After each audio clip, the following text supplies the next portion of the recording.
Энергия жейтін адамдардың белгілері, энергия жейтін адамдар қандай болады? Бірінші белгісі үнемі менікі дұрыс дейді. Қырсық өзінің айтқанды тұрады, менікі дұрыс деп тұрып алады. Қателіктер үшін жауапкершілік алғысы келмейді. Одан кейін өзімен жұмыс жасағысы келмейді. И және де үнемі сылтаулар айтады, үнемі оқиғалар, историялар айтады, өзін ақтап, жан таласады. Ондай адамдар көбінесе энергия жейді. Тағы бір керемет белгісі олар көп страдать етеді, көп азап шегеді. Сол азап шегу историяларын жан-жаққа айтып, мені аяса екен деп чувство жалости дейді ғой, аяушылық сезімін тудырып жүреді. Соған тәуелді болады.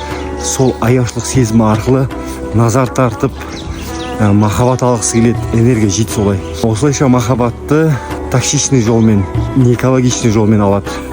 Сөйтіп адамдардың энергиясын жейді.